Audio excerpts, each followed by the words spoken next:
গল্পবাবুর আসরের নতুন একটি পর্বে আপনাদের স্বাগত। এবারের গল্প কল্পবিজ্ঞান নির্ভর টিরা গ্রহের ভয়ঙ্কর। লেখক অনীশ দেব। অনীশ দেবের জন্ম 22শে অক্টোবর 1951 কলকাতায়। পড়াশুনো হিন্দু স্কুল, সেখান থেকে ফিজিক্সে স্নাতক, পরে ফলিত পদার্থবিদ্যায় বিটেক, এমটেক ও পিএইচডি। তিনি কলকাতা বিশ্ববিদ্যালয়ের পদার্থবিদ্যায় অধ্যাপনা করতেন। 17 বছর বয়স থেকে লেখালেখি শুরু। প্রথম গল্প ভারকেন্দ্র। লেখার বিষয় মূলত গোয়েন্দা রহস্য, থ্রিলার, ভৌতিক, অলৌকিক ও কল্পবিজ্ঞান। বর্তমান গল্পটি কল্পবিজ্ঞান হলেও থ্রিলার ও রহস্য কাহিনীর রোমাঞ্চ এর পরতে পরতে। সোলার সিস্টেমের বাইরে প্রক্সিমা সেন্টিউরির একটি গ্রহে অভিযানকালে সেই গ্রহের অবয়বহীন কোনো প্রাণ ঢুকে পড়ে পৃথিবী থেকে প্রেরিত মহাকাশযানে। উদ্দেশ্য পৃথিবীতে এসে মানব সভ্যতার ক্ষতি সাধন করে নতুন বসতি স্থাপন। পৃথিবীর বিজ্ঞানীরা কি পারবে এই রহস্যময়, অদ্ভুত, অনাবিষ্কৃত প্রাণটির মোকাবিলা করতে? জানতে হলে শুনতে থাকুন আজকের গল্প টিরা গ্রহের ভয়ঙ্কর।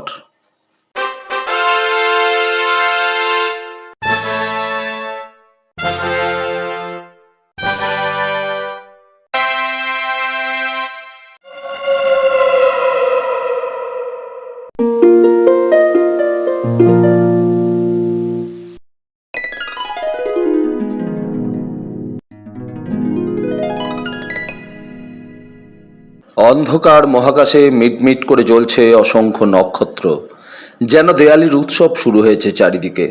মহাকাশযান সোলার ছুটে চলেছে অন্ধকারের বুক চিরে।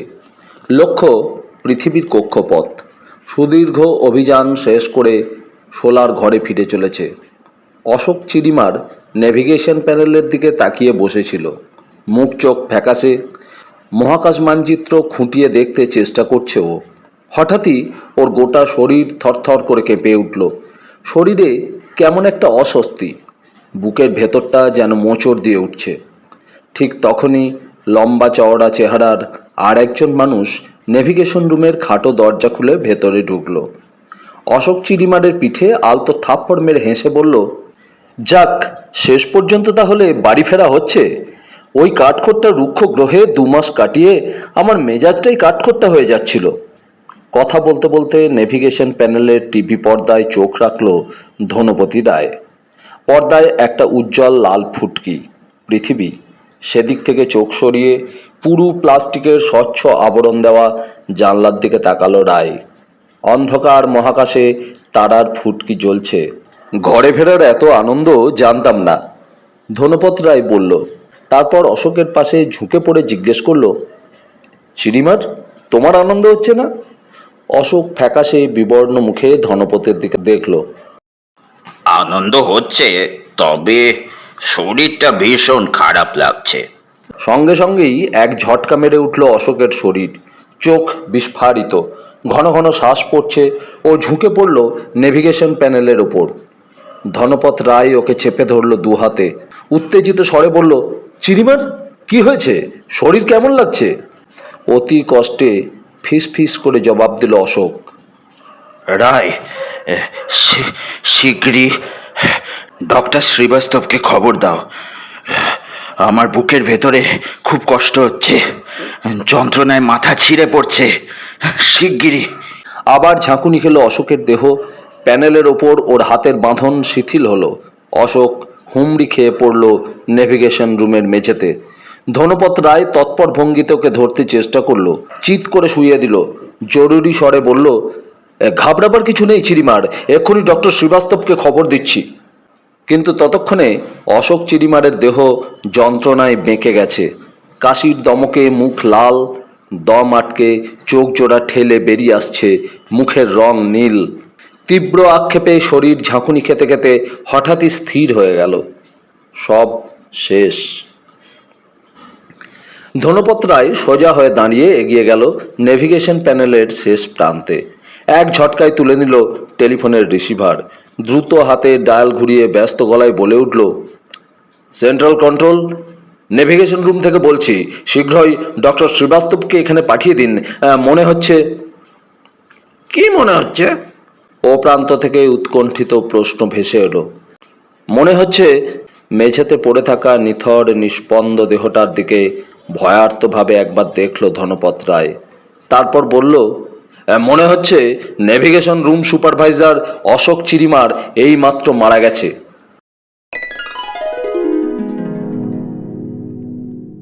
নিউম্যাটিক রিল্যাক্সারে আধ শোয়া ভঙ্গিতে বসেছিলেন ডক্টর মোহন শ্রীবাস্তব। পলিথিনের ব্যাগে বাতাস ঠেসে তৈরি বিচিত্র এই নিউম্যাটিক রিল্যাক্সার আধুনিক আরামকেদারা। হেলান দিয়ে বসলেই চোখে ঘুমের আমেজ জড়িয়ে আসে, কিন্তু এখন এই মুহূর্তে ডক্টর শ্রীবাস্তবের চোখে ঘুমের আমেজ নেই, বরং দুশ্চিন্তায় মাথাটা ভার হয়ে আছে। সামনে পা ছড়িয়ে থমথমে মুখে তিনি তাকিয়ে আছেন অবজারভেশন পোর্টের স্বচ্ছ আবরণ ভেদ করে বাইরের অন্ধকারের দিকে। অভিব্যক্তিহীন শূন্য দৃষ্টি, মাথার চুল এলোমেলো, ডান হাতের সরু সরু আঙুলের ফাঁকে ধরা একগোছা কাগজ। সোলার মহাকাশযানে উপস্থিত 81 জন অভিযাত্রীর মেডিকেল রিপোর্ট। একটু আগেই কম্পিউটার রুম থেকে রিপোর্টগুলো তাঁর হাতে এসেছে। রিপোর্টগুলো দেখার পরই ভীষণ ক্লান্ত লাগছে, একা লাগছে আর ভয় করছে। ডক্টর শ্রীবাস্তব রিল্যাক্সার ছেড়ে উঠে দাঁড়ালেন। মাথার অগোছালো চুলে হাত চালিয়ে পায়চারি করতে লাগলেন। তাঁর দশাশই লম্বা কাঠামো সামান্য ঝুঁকে পড়েছে। শক্ত চোয়ালের ওপর খোঁচা খোঁচা দাড়ি, সরু গোঁফ, মাথার সামনের দিকে চুল পাতলা হয়ে কপাল অনেকটা বড়। কপালে একটা নীল শিরা দপদপ করছে, দুশ্চিন্তার স্পষ্ট ইশারা। ডক্টর শ্রীবাস্তব ধীরে ধীরে কথা বললেন। মার্জিত তাঁর আচরণ, সকলের সঙ্গে মানিয়ে চলতে চেষ্টা করেন, সর্বসময় সকলের শরীর স্বাস্থ্যের খোঁজ খবর করেন। বুদ্ধি খুব তীক্ষ্ণ না হলেও তিনি পরিশ্রমী, কর্তব্য ও দায়িত্ব সম্পর্কে বেশ সচেতন। হয়তো এই কারণেই টিরা গ্রহের দীর্ঘ অভিযানে তাকে বেছে নেওয়া হয়েছে 20 জন চিকিৎসকের মধ্যে থেকে। কিন্তু তার এই অতিরিক্ত দায়িত্বজ্ঞানের জন্য সঙ্গী অভিযাত্রীরা তাকে ঠাট্টাও করে, বলে, ডক্টর আপনি বড় বেশি ডাক্তারি করেন। ডক্টর শ্রীবাস্তব হেসে উড়িয়ে দেন সে কথা। তিনি জানেন এইসব গুরুত্বপূর্ণ অভিযানে সাবধান হওয়াটা কত জরুরি। আর সাবধান ছিলেন বলেই না মেডিকেল রিপোর্টের মারাত্মক গড়মিলটা তার নজরে পড়েছে। এর আগে তিনটে গুরুত্বপূর্ণ অভিযানে মেডিকেল চেক আপে ঢিলেমির জন্য পৃথিবীতে ফিরে আসা মহাকাশযানে মারাত্মক গ্রহান্তরের জীবাণুর সন্ধান পাওয়া গেছে। টিরা গ্রহের অভিযান ব্যর্থ হয়েছে। শুধু ব্যর্থ বললে অনেক কমই বলা হয়। সৌরজগৎ থেকে 4.26 আলোকবর্ষ দূরে তারা প্রক্সিমা সেন্টিউরি, তারই গ্রহ টিরা। পৃথিবীর সঙ্গে যার অনেক মিল। আধুনিকতম মহাকাশযান সোলার হাইপার স্পেসের মধ্যে দিয়ে স্পেস জাম্প করে অনেক কম সময়ে অতিক্রম করেছে 4.26 আলোকবর্ষের সুবিশাল দূরত্ব। পৃথিবীর অভিযাত্রী দল সেখানে পৃথিবীর হিসেবে প্রায় 2 মাস সময় কাটিয়েছে। তন্ন তন্ন করে অভিযান চালিয়েছে টিরা গ্রহের রুক্ষ জমিতে, কিন্তু সমস্ত পরিশ্রমই হয়েছে ব্যর্থ। টিরা সম্পর্কে মানুষের এত আশা ছিল, এত উত্তেজনা ছিল, অথচ শেষ পর্যন্ত নিট ফল হলো শূন্য। শুরু থেকে শেষ পর্যন্ত শুধু হতাশা। এই অভিযানের ফলাফলে কোনো কৃতিত্ব নেই, কোনো যশ নেই, কোনো আবিষ্কার নেই, কিচ্ছু নেই। অন্তত 1 ঘন্টা আগে পর্যন্ত ফলাফল সেই রকমই ছিল, কারণ তখনও মেডিকেল রিপোর্টগুলো মোহন শ্রীবাস্তবের হাতে আসেনি। সেগুলো পরীক্ষা করে দেখা হয়নি, কিন্তু রিপোর্টগুলো খুঁটিয়ে স্টাডি করার পর অবয়বহীন বিকৃত এক আতঙ্ক জমাট বেঁধেছে ডক্টর শ্রীবাস্তবের মনে। পায়চারি থামিয়ে বাইরের করিডোরে এলেন। আঁধারি করিডোরের শেষে ক্যাপ্টেন মিত্রের কেবিনে। কেবিনের খাটো দরজার ওপরেই একটা ছোট্ট আলো জ্বলছে। ক্যাপ্টেন মিত্র ঘরেই আছেন তাহলে। দৃঢ় পায়ে সেদিকে এগোলেন ডক্টর। কলিং বেলে চাপ দিলেন। ক্যাপ্টেন কি বিশ্বাস করবেন তার কথা? বিশ্বাস করুন আর নাই করুন, আর কোনো পথ তো খোলা নেই মোহন শ্রীবাস্তবের সামনে। ডক্টর শ্রীবাস্তব ঘরে ঢুকতেই ক্যাপ্টেন নীতিশ মিত্র ঘুরে তাকালেন, হেসে বললেন, আসুন ডক্টর, কি খবর বলুন। মোহন শ্রীবাস্তব ক্যাপ্টেনের টেবিলের কাছে এগিয়ে গেলেন। ক্যাপ্টেনের পাশে একটা রিল্যাক্সার টেনে নিয়ে বসলেন। বললেন, খবর খারাপ ক্যাপ্টেন, একটা বিপদের আজ পেয়েছি আমি। বিপদ? কিসের বিপদ? হালকা মেজাজে হাসলেন নীতিশ মিত্র। এই নিষ্ফলা অভিযানে বিপদটা আসবে কোত্থেকে? তা জানি না, তবে এসেছে। গম্ভীরভাবে বললেন শ্রীবাস্তব। আমাদের মহাকাশযানে একজন বিচিত্র মানুষ রয়েছে ক্যাপ্টেন। ক্যাপ্টেন মিত্রের হালকা হাসি মিলিয়ে গেল। বিচিত্র মানুষ? বিচিত্র শুধু নয়, অবিশ্বাস্য। মানুষটার দিব্যি হেঁটে চলে বেড়াচ্ছে, সুস্থ জোয়ান, অথচ তার মরে যাওয়ার কথা। মরে যাওয়ার কথা? অবাক বিস্ময়ে ডক্টর শ্রীবাস্তবকে দেখলেন ক্যাপ্টেন। আপনি একজন ডাক্তার হয়ে এসব কি কথা বলছেন? মেডিকেল রিপোর্টের কম্পিউটার আউটপুটগুলো ক্যাপ্টেনের দিকে এগিয়ে দিলেন মোহন শ্রীবাস্তব। এই মেডিকেল রিপোর্টগুলো একবার দেখুন। আপনি তো জানেন, টিরা থেকে রওনা হওয়ার পরদিনই আমি প্রত্যেকের থরো মেডিকেল চেক আপের নির্দেশ দিয়েছিলাম। তাতে সোলারের 81 জন যাত্রীর প্রত্যেককে মেডিকেল বোর্ডের মুখোমুখি হতে হয়েছে। আপনি আমি কেউই বাদ যায়নি। কোন অভিযান থেকে ফেরার পর এটাই সাধারণ নিয়ম। অভিযাত্রী দলের কেউ যে কোনো জীবাণু বা অন্য কিছুর দ্বারা সংক্রমিত হয়নি সে সম্পর্কে নিঃসন্দেহ হওয়ার জন্যই এত নিয়ম কানুন। একটু থেমে ডক্টর শ্রীবাস্তব যোগ করলেন, মেডিকেল চেক আপের যে রিপোর্ট আছে তা ভারী অদ্ভুত। ক্যাপ্টেন মিত্র একটা সিগারেট ধরালেন। তার মুখে দুশ্চিন্তা ও উদ্বেগের রেখা ক্রমশ স্পষ্ট হচ্ছিল। ডক্টর বলে চললেন, 81 জনের মধ্যে 80 জনের কোনো গোলমাল নেই। তারা সসমানে পাশ করেছে পরীক্ষায়, কিন্তু একজন।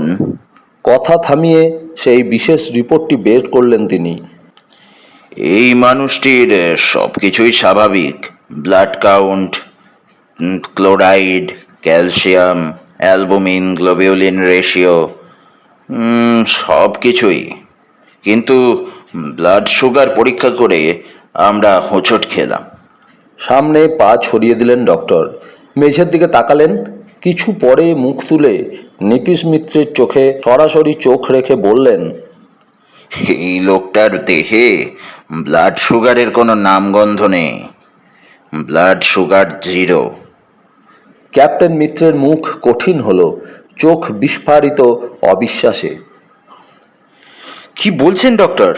আমি ডাক্তার নই, তবে আমিও জানি ব্লাড সুগার ছাড়া কোনো মানুষ বাঁচতে পারে না।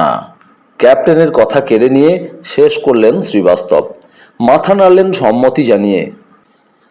ঠিকই বলেছেন আপনি, তবে এখানেই শেষ নয়, আরও আছে। ব্লাড সুগারের কোনো হদিশ না পেয়ে আমরা ব্লাড ক্রিয়েটিনিন পরীক্ষা করে দেখলাম। ক্রিয়েটিনিন তৈরি হয় শরীরের প্রোটিন ভেঙে। কিডনি এটাকে চটপট ছেঁকে বের করে দেয় রক্ত থেকে, এবং ক্রিয়েটিনিন শরীর থেকে বেরিয়ে যায় এই ইউরিনের সঙ্গে। ক্রিয়েটিনিন ছেঁকে রক্ত থেকে বের করে না দিতে পারলে বিপদ নেমে আসে খুব তাড়াতাড়ি। 100 ঘনসেন্টিমিটারের রক্তে সাধারণত ক্রিয়েটিনিন থাকে 1 থেকে 4 মিলিগ্রাম। এর পরিমাণ 10 মিলিগ্রামের ওপর গেলেই রোগীর পক্ষে তা মারাত্মক। কখনো যদি এটা 20-25-এর ওপরে চলে যায় তাহলে ডায়ালিসিস ছাড়া রোগীকে বাঁচানো অসম্ভব। ক্রিয়েটিনিন ভ্যালু 20-25-এর কাছাকাছি নিয়ে কোনো মানুষ সুস্থভাবে হাঁটা চলা তো দূরের কথা, বেঁচে থাকারই কথা নয়। অথচ এক মুহূর্ত থামলেন মোহন শ্রীবাস্তব। কপালের কাল্পনিক ঘাম মুছলেন। পরীক্ষায় এই লোকটার ক্রিয়েটিনিন ভ্যালু বেরিয়েছে 135। অপলকে ডক্টর শ্রীবাস্তবের দিকে কয়েক মুহূর্ত তাকিয়ে রইলেন ক্যাপ্টেন মিত্র। তারপর মেডিকেল রিপোর্টগুলো নিয়ে টেবিলে ঝুঁকে পড়লেন।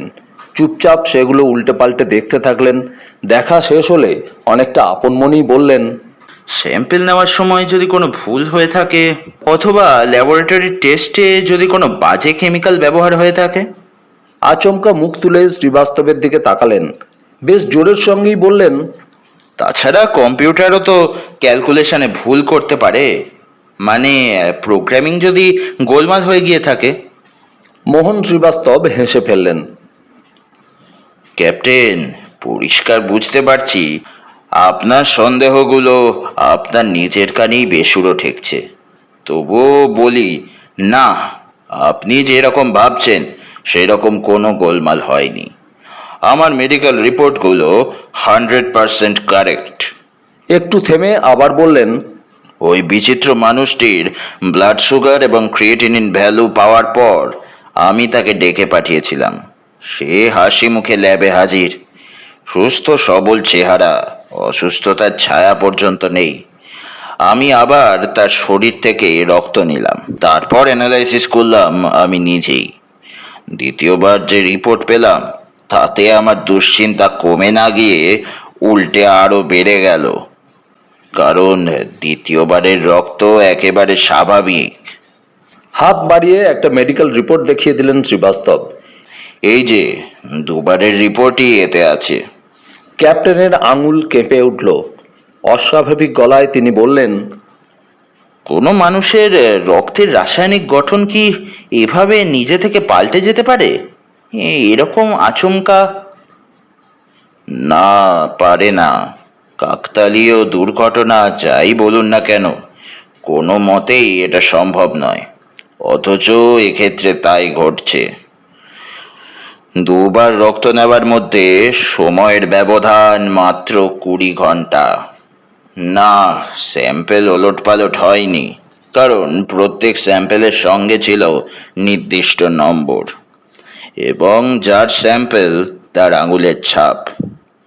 আমরা সেগুলো চেক করে তারপরই দেখেছি একই লোকের শিরা থেকে দুটো ব্লাড স্যাম্পেল নেওয়া হয়েছে। টেবিলে রাখা ইন্টারকম টেলিফোন বেজে উঠল। নীতিশ মিত্র রিসিভার তুললেন। ধাতব স্বর, ব্যস্তভাবে কী সব বলল। নীতিশ জবাব দিলেন, ঠিক আছে, এক্ষুনি আসছি। রিসিভার নামিয়ে রেখে ঝটতি ঘুরলেন ডক্টরের দিকে। ডক্টর শ্রীবাস্তব, নেভিগেশন রুমে আরও বড় বিপদ হয়েছে। সুপারভাইজার অশোক চিরিমার এইমাত্র মারা গেছে। মানুষটার দেহে প্রাণ নেই। মোহন শ্রীবাস্তব মৃতদেহের পাশ থেকে উঠে দাঁড়ালেন, মাথার চুলে আঙুল চালিয়ে দীর্ঘশ্বাস ফেললেন। তারপর ধনপত রায়ের বাহুতে হাত রেখে বললেন, ধনপত, তোমার কিছু করার ছিল না। তুমি ফোনে খবর দেওয়ার আগেই অশোক মারা গেছে। দীর্ঘকায় স্বাস্থ্যবান ধনপতের চুল উস্কো খুস্কো, চোখ লালচে, ডান হাত মুঠো পড়ছে আর খুলছে। রুদ্ধস্বরে ধনপত বলল, আজ সকালবেলা ওকে দারুণ মেজাজে দেখেছি। সারা দিন ধরে আমার সঙ্গে কাজ করেছে, একটি বারের জন্য মনে হয়নি ও অসুস্থ। হঠাৎই কি করে যে এমনটা হলো। দু পকেটে হাত ঢুকিয়ে ক্যাপ্টেন বলল, কি মনে হচ্ছে ডক্টর? ইশারায় ধনপতকে নেভিগেশন রুমের বাইরে যেতে নির্দেশ দিলেন মোহন শ্রীবাস্তব।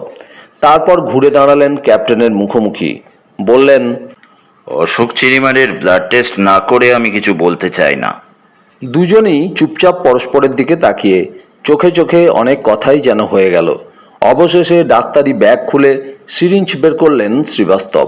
অ্যালকোহল দিয়ে সিরিঞ্জ পরিষ্কার করে ঝুঁকে পড়লেন অশোকের মৃতদেহের ওপর। ক্যাপ্টেন মিত্র দাঁড়িয়ে দেখতে লাগলেন।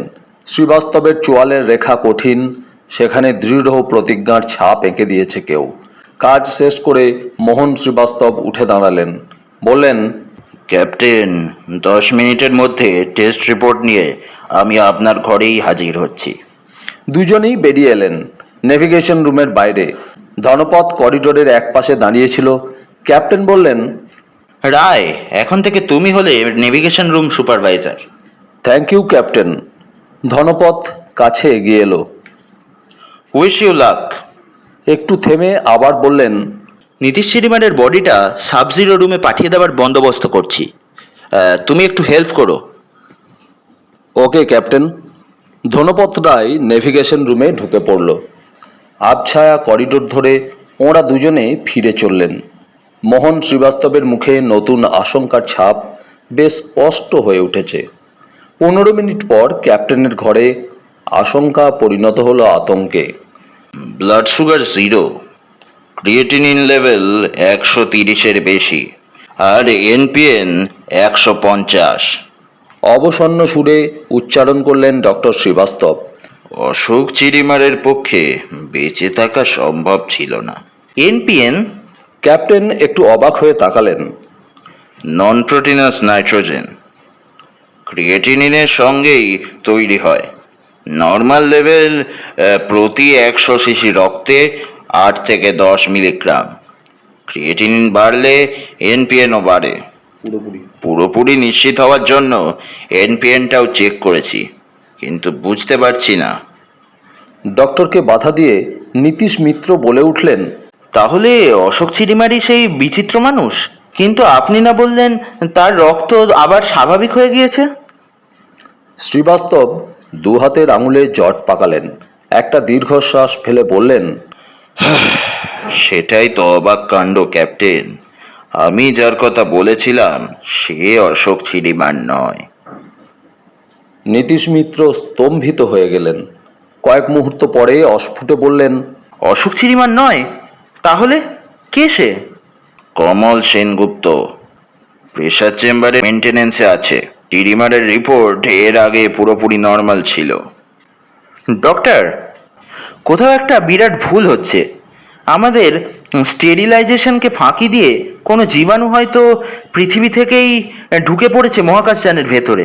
অসম্ভব, অবাস্তব। উত্তেজিত স্বরে বলে উঠলেন ডক্টর। রিল্যাক্সার ছেড়ে উঠে দাঁড়ালেন। মহাকাশযান থেকে টিয়ার মাটিতে পা দেওয়ার আগে প্রতিটি অভিযাত্রীর মেডিকেল চেক আপ করা হয়েছে। তখন কোনো গোলমাল ধরা পড়েনি। পৃথিবীর আবহাওয়ার সঙ্গে টিরার আবহাওয়ায় মিল থাকায় কোনো রকম স্পেস স্যুট ছাড়াই আমাদের লোকজন টিরা গ্রহের বুকে ঘুরে বেরিয়েছে। 2 মাস ধরে তারা নানান অভিযান চালিয়েছে। তারপর যখন মহাকাশযানে ফিরে আসে তখন জীবাণুমুক্ত করার জন্য প্রত্যেককে অতিবেগুনি রশ্মির বিকিরণের মধ্যে দিয়ে পাঠানো হয় সোলারের ভেতরে। তখন তো রোগ জীবাণুর হদিশ আমরা পাইনি। 2 মাসেও কারো কোনো রোগ হয়নি, অথচ এখন হঠাৎ। ক্যাপ্টেনের খুব কাছে মুখ এনে শ্রীবাস্তব প্রশ্ন করলেন, এটাকে আপনার কি কোনো রোগ বলে মনে হচ্ছে ক্যাপ্টেন? নীতিশ মিত্র সামান্য শিউরে উঠলেন। বাতানুকূল পরিবেশে তাঁর শীত শীত করতে লাগলো। তিনি চেষ্টা করে যুক্তি খুঁজে পেতে চাইলেন। ডক্টর, বহু স্পেসশিপকে আমি রোগের কবলে পড়তে দেখেছি। যেমন গত মাসে টাইটান উপগ্রহ থেকে যে স্পেসশিপটা ফিরে আসে তাতে প্লেগের মারাত্মক জীবাণু পাওয়া গিয়েছিল। কোনো উপায় না দেখে শেষ পর্যন্ত মহাকাশযানটিকে জ্বালিয়ে দিতে হয়। ওই জীবাণু প্রতিটি যাত্রীর ফুসফুসে অ্যাটাক করেছিল এবং মাত্র 6 ঘন্টার মধ্যে ছড়িয়ে পড়েছিল গোটা মহাকাশযানে। অতএব আবারও ভেবে দেখুন ডক্টর। মোহন শ্রীবাস্তব কোনো কথাই শুনছিলেন না। চোখ বন্ধ করে রিল্যাক্সারে হেলান দিয়ে কি একটা বিষয় মনে করার চেষ্টা করছিলেন। খুব কাছাকাছি এসেও ব্যাপারটা তার মনের পাশ কাটিয়ে যাচ্ছে। অশোক অশোক চিরিমার, মনে পড়েছে। রিল্যাক্সার ছেড়ে উঠে দাঁড়ালেন শ্রীবাস্তব। লম্বা কাঠামো রিজু করে নিশ্চিত পদক্ষেপে এগিয়ে গেলেন দেওয়ালে আঁটা একটা ক্যাবিনেটের দিকে। মহাকাশযানের যাবতীয় মেডিকেল রিপোর্ট থাকে ক্যাপ্টেনের ঘরে, এই ক্যাবিনেটে। With your kind permission captain. বলে ক্যাবিনেট খুললেন। নতুন পুরনো নানান কম্পিউটারের প্রিন্ট আউট নিয়ে ঘাঁটাঘাঁটি শুরু করলেন। কতগুলো রিপোর্ট বেছে নিয়ে সেগুলো মিলিয়ে দেখলেন, বারবার চেক করলেন। তারপর থমথমে কালো মুখে ক্যাপ্টেনের দিকে ফিরে গম্ভীর গলায় বললেন, আমি জিতেছি ক্যাপ্টেন, তবে না জিতলেই বোধহয় ভালো হতো। নীতিশ মিত্র অবাক জিজ্ঞাসু চোখে চেয়ে রইলেন শ্রীবাস্তবের দিকে। রিপোর্টগুলো আবার ক্যাবিনেটে ঢুকিয়ে রেখে মোহন শ্রীবাস্তব ক্যাপ্টেনের কাছে এসে দাঁড়ালেন। স্পষ্ট উচ্চারণে বললেন, অশোক চিরিমার একবারের জন্য ও টিরার বুকে পা দেয়নি। গত 2 মাসের ওপর ও সেলারের শেক রুমেই ছিল। টিরা থেকে রওনা হওয়ার 2 দিন পরে সেরে ওঠে। গতকাল ওকে আমি লাস্ট ইঞ্জেকশন দিয়েছিলাম। অর্থাৎ যখন আমরা সবাই টিরার জমি চষে বেড়াচ্ছি তখন অশোক ছিল বিছানাবন্দি। ওর ইনফেকশাস মনোনিউক্লিওসিস হয়েছিল। এবং একবারের জন্যেও অশোক মহাকাশযান ছেড়ে মাটিতে নামেনি। ক্যাপ্টেন মিত্রের চোখে মুখে দিশাহারা উৎকণ্ঠা। পরাজিত কোণঠাসা মানুষের মতো নিরুপায় সুরে তিনি বললেন, এসবের কারণ কি? আমি তো কিছুই বুঝতে পারছি না ডক্টর। রিল্যাক্সারে আবার বসলেন শ্রীবাস্তব। তারপর বললেন, মনে হয় আমি বুঝতে পেরেছি। টিরা গ্রহের কোনো অদ্ভুত অজ্ঞাত প্রাণী আমাদের কয়েকজন অভিযাত্রীর দেহে ঢুকে পড়েছে। অতিকায় মহাকাশযান সোলার ছুটে চলেছে মহাশূন্যের শরীর ভেদ করে। পৃথিবীর হিসেব মতো চতুর্থ রাত শুরু হয়েছে। পঞ্চম দিনের শুরুতেই সোলার স্পেস জাম্প দেবে হাইপার স্পেসের মধ্যে দিয়ে। সুতরাং মহাকাশযান পরিচালনার গুরুত্বপূর্ণ সব কাজ সাময়িকভাবে শেষ করে নীতিশ মিত্র এসেছেন শ্রীবাস্তবের কেবিনে। দুজনে আলোচনা চলছিল।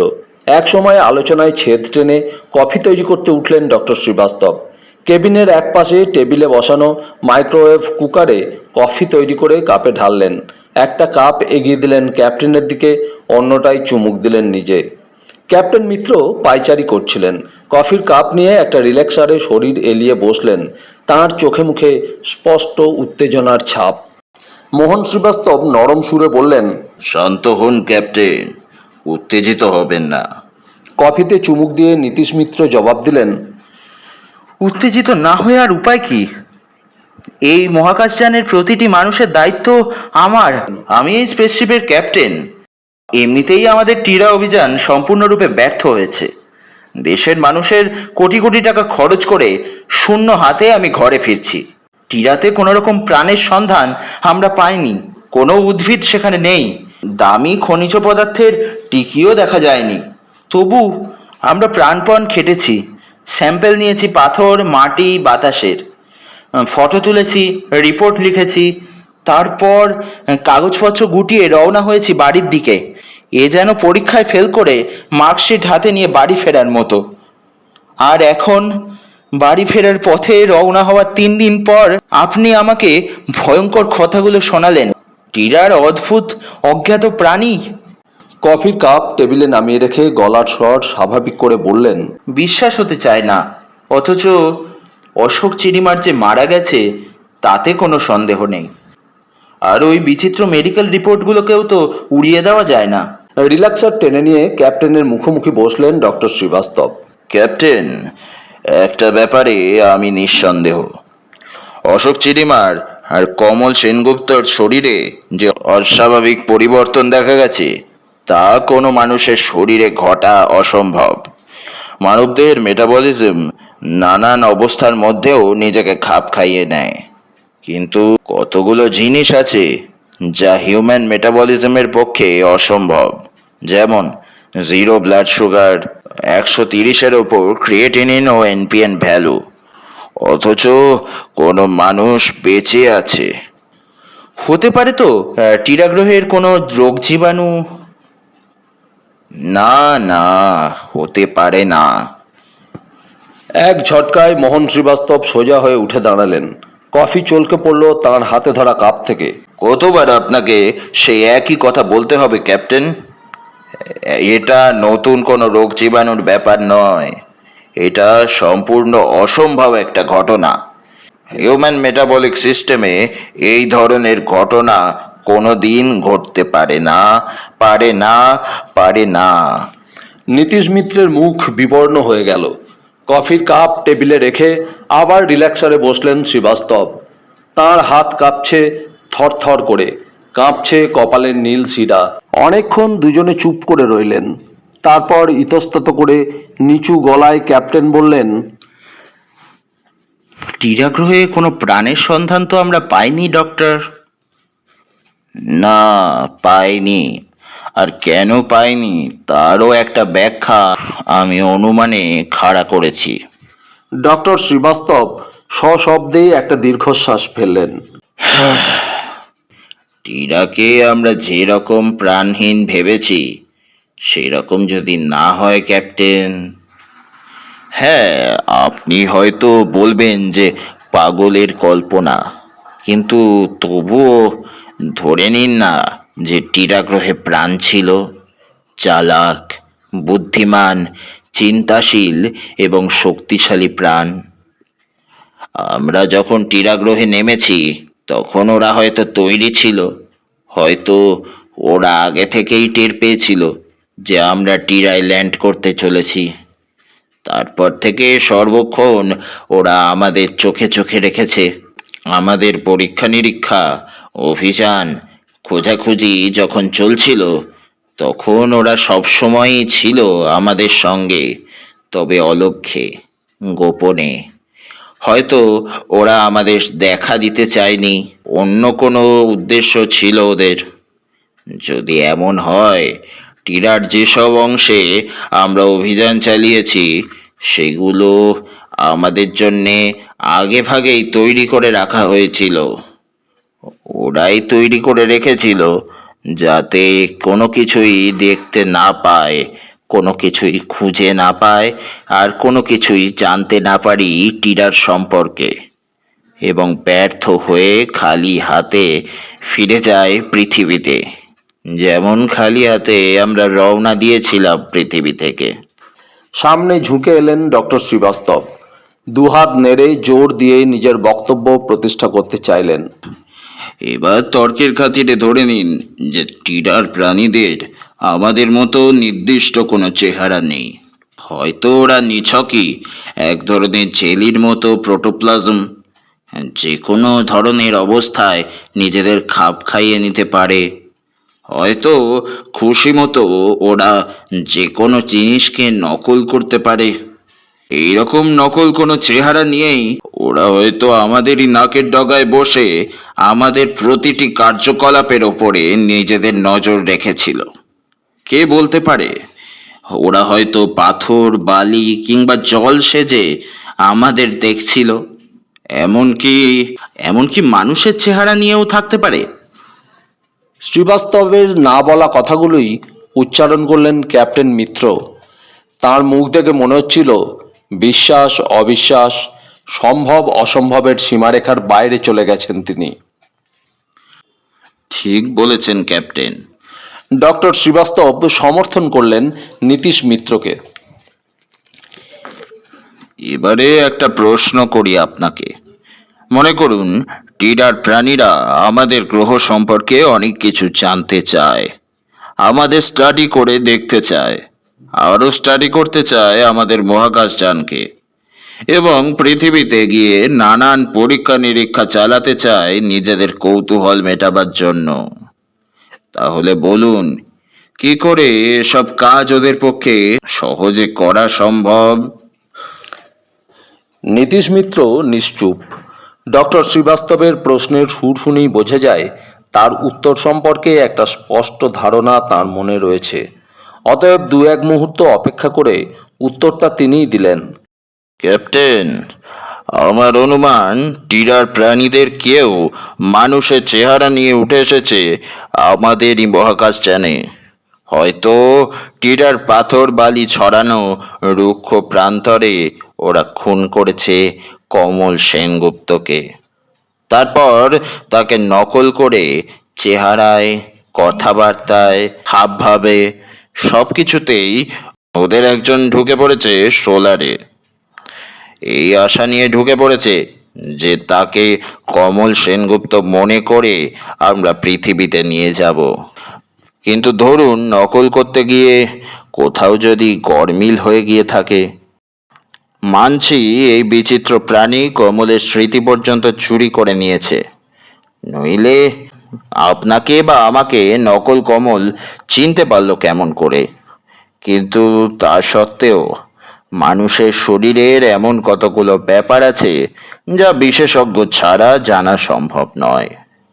অতএব সেই কারণেই নকল কমল জানতে পারেনি মানুষের রক্তের স্বাভাবিক রাসায়নিক গঠন কিরকম হয়, আর সেইখানেই তার পা ফেলতে ভুল হয়েছে। নিজের আকৃতির পরিবর্তন ঘটিয়ে কমলকে নকল করতে প্রাণীটার সময় লেগেছে। বাইরের খোলসটা হুবহু নকল করে সে তাড়াহুড়ো করে সোলারে ঢুকে পড়েছে। তখনও ভেতরটা পুরোপুরি বুঝে ওঠা হয়নি। সে পাগলের মতো তথ্য হাতড়ে চলেছে, দিশেহারা, বিভ্রান্ত। যত তাড়াতাড়ি সম্ভব ভেতরটা সঠিকভাবে নকল করা দরকার। ঠিক এই রকম বিপদগ্রস্ত অবস্থাতেই তার শরীর থেকে ব্লাড স্যাম্পেল টানা হলো। অতএব স্বাভাবিক কারণেই যে রক্ত আমরা পেলাম তা ভুলভাল, গোলমেলে, অসম্ভব এবং অবাস্তব। প্রাণীটা কিন্তু বসে নেই, তার মন ও অনুভবের অদৃশ্য অ্যান্টেনা দিয়ে সে প্রতি মুহূর্তে তথ্য সংগ্রহ করে চলেছে সোলারের অন্যান্য অভিযাত্রীদের কাছ থেকে, মহাকাশযানের নানান নথিপত্র থেকে, সকলের সম্পূর্ণ অজ্ঞাতে। এইভাবেই সে জানতে পারল মারাত্মক ভুলটা কোথায় হয়েছে। এও বুঝতে পারল যে ভুলটা মেডিকেল রিপোর্টে ধরা পড়েছে এবং আমাদের চোখে পড়েছে। তখন আমাদের চোখে ধুলো দিতে, ভুল চাপা দিতে সে খুন করলো অশোক চিরিমারকে। তাকে নকল করলো, তারপর মরে যাওয়ার ভান করলো।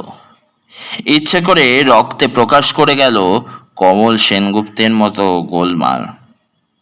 এর কারণ আমরা ভাববো কোনো রকম রহস্যময় রোগের জীবাণু আমাদের মধ্যে সংক্রমিত হয়েছে।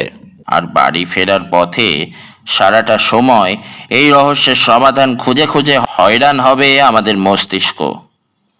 কোনো মতেই সঠিক উত্তর খুঁজে পাবে না। আমার ধারণা যদি সত্যি হয় ক্যাপ্টেন। ক্যাপ্টেন মিত্র হাতে হাত ঘষলেন, মাথা নিচু করে গম্ভীর স্বরে জবাব দিলেন, যদি তাই হয় তাহলে কমল সেনগুপ্ত নয়, আর অশোক চিরিমার ছিল না। আচমকা মুখ তুললেন তিনি। কিন্তু প্রমাণ কই ডক্টর, প্রমাণ কই? কিভাবে নিঃসন্দেহ হব আমরা? ভালো প্রশ্ন করেছেন। কয়েক মুহূর্ত কি যেন ভাবলেন মোহন শ্রীবাস্তব, তারপর বললেন, টিরার প্রাণীটি মানুষের দেহে ঢুকে পড়েছে।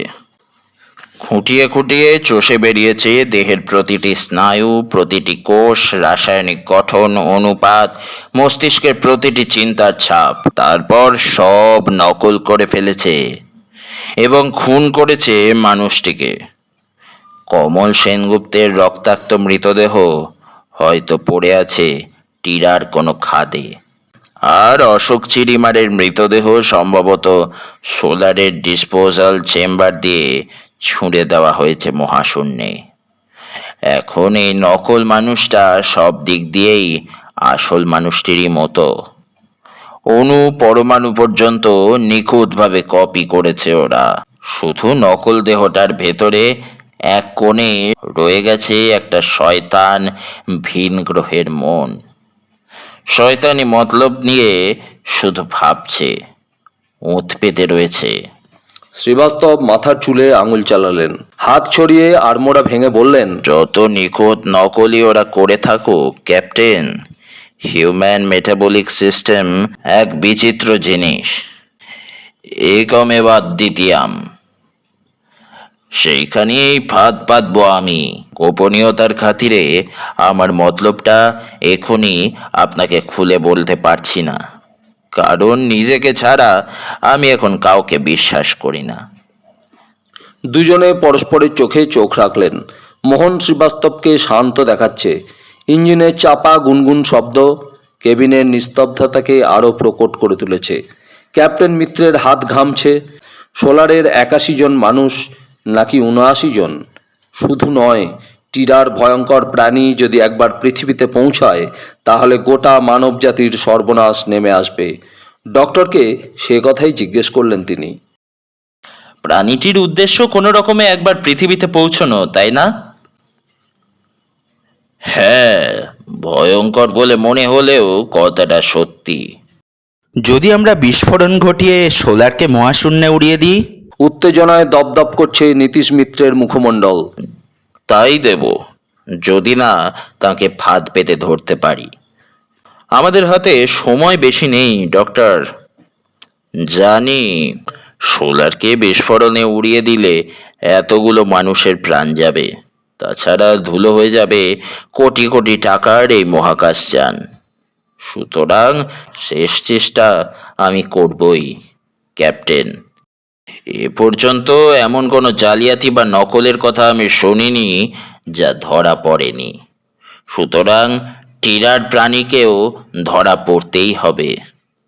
আমি হাতে নাতে প্রমাণ করে দেব যে কমল সেনগুপ্ত আমাদের মহাকাশযানে এখন রয়েছে সে টিরার প্রাণী, একটা নকল পুতুল।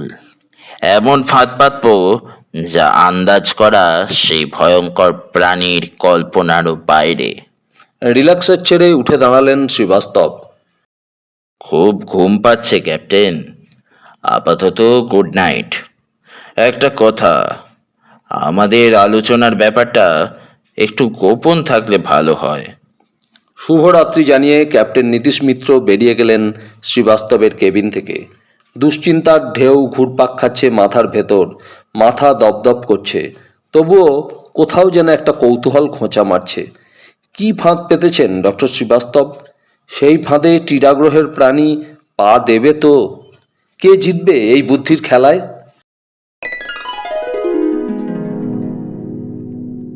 মানুষটা শুয়েছিল, নিশ্চল, ঘুমন্ত। তার মাথার ভিতরে নিমিলিত দু চোখের পিছনে অন্য একটা মন নড়ে উঠল, পিছল সরীসৃপের মতো। তারপর চিন্তা ও অনুভূতির অদৃশ্য অ্যান্টেনা ছড়িয়ে দিয়ে আর একটা মনের সঙ্গে যোগাযোগ স্থাপন করলো। ভিনগ্রহী দুটো শয়তান মন কথা বলতে লাগলো।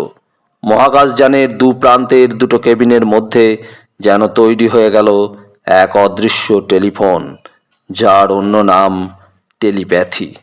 একটা মন নৃশংস, নিষ্ঠুর, প্রতিজ্ঞাবদ্ধ, আর অন্যজন ভয়ার্ত, সন্ত্রস্ত, দিশেহারা।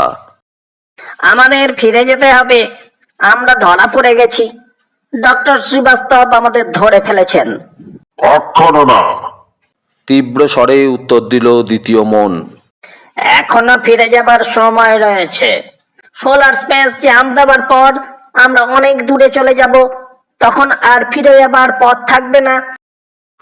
মৃদু, বিশ্বাসঘাতক। দ্বিতীয় মন রাগে গর্জে উঠল, সরীসৃপের মতো কিলবিল করে ফুঁসতে লাগলো। এসব চিন্তা করার আগে তোমার মরে যাওয়া উচিত। কিন্তু আমাকে সন্দেহ করছে যে ডক্টর আমাকে ফাঁদে ফেলতে চাইছে। এত নিখুঁত ভাবে নকল করেছি যে কোথাও কোনো গরমিল নেই, অথচ ডক্টর মনে মনে কি মতলব ফেঁদেছে কে জানে। ঘৃণা মেশানো শাসনে সুর ভেসে উঠল নীরব কণ্ঠে। ডক্টর শ্রীবাস্তব একটা গর্ধাপ, বুদ্ধু। ও কিছুতেই আমাদের ধরতে পারবে না। কিন্তু আমাকে যে কোণঠাসা করতে চাইছে। আতঙ্ক আরো গাঢ় হয়েছে, তীব্র হয়েছে প্রথম মনে। ডক্টরের মতলব? ডক্টরের মতলব আমি আঁচ করতে পারছি না। জানি না নকল করতে গিয়ে কোথাও কোনো ভুল করে ফেলেছি কিনা। মনঃসংযোগে শোনা গেল নিষ্ঠুর ব্যঙ্গের হাসি। ডক্টর আমাকে সন্দেহ করে না, বরং বিশ্বাস করে। ভয় পেও না, ডক্টর শ্রীবাস্তব একটা আস্ত বোকা। আর কয়েকদিনের মধ্যেই ওরা পৃথিবীতে নামবে। সেখানে এরকম কত তাজা মানুষ রয়েছে একবার ভাবো তো। সেখানে আমরা দিব্যি লুকিয়ে কাজ সারতে পারবো। নির্লজ্জ প্রত্যাশায় যেন লালা ঝরছে দ্বিতীয় মন থেকে। তারপর ওদের শেষ করে ওদের মহাকাশযান নিয়ে আমরা ফিরে আসবো আমাদের দেশে। মহাকাশযান বোঝাই করে আর সবাইকে নিয়ে যাব পৃথিবীতে। ওহ, তখন সেখানে হবে আমাদের নতুন বসতি। আনন্দে উল্লাসে টকবক করে উঠল নীরব কণ্ঠস্বর। কিন্তু ডক্টর, ওকে আমাদের খুন করতে হবে। না না, তাহলে ওরা মহাকাশযান পৃথিবীতে নামাবে না। সবাই সন্দেহ করবে পৃথিবীকে বাঁচাতে ওরা মহাকাশযান উড়িয়ে দেবে মহাকাশে। তার চেয়ে বরং ডক্টরকে ওর খেলা খেলতে দাও। ভয় পেও না একটুও। কিন্তু টের পাচ্ছি আমি কোণঠাসা হয়ে পড়ছি, কিভাবে তা জানি না। আমাদের ফিরে যাওয়া উচিত এখনই, এখনো সময় আছে। নিষ্ঠুর হাসির মধ্যে দিয়ে ঘৃণা ভরা নৃশংস মনটা যেন তার হাজারো অ্যান্টেনা দিয়ে উগ্র বিষ ঢেলে দিল। ভয় পেও না, মনে রেখো আমাদের একজন বেঁচে থাকলেই চলবে, তুমি কিংবা আমি।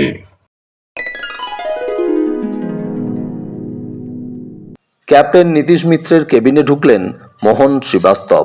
ক্যাপ্টেন ফিরে তাকাতেই বলে উঠলেন, আমি জিতেছি ক্যাপ্টেন। আমার পাতা ফাঁদে পা দিয়েছে নকল কমল সেনগুপ্ত। সে ধরা পড়েছে হাতে নাতে। শ্রীবাস্তবের মুখে জয়ের হাসি। রিল্যাক্সারে বসে একটা সিগারেট ধরালেন তিনি। লাইটারটা হাতে নিয়ে খেলা করতে লাগলেন। কমল মিত্র জয়ের খবরে তেমন যেন আশ্বস্ত হতে পারেননি। নিচু গলায় বললেন, ডক্টর, আপনার অনুমানই তাহলে সত্যি হলো? আমি আর ভাবতে পারছি না। সব কিছু এক দুঃস্বপ্ন বলে মনে হচ্ছে। কাল রাতে এক মুহূর্তের জন্যও আমি ঘুমোতে পারিনি।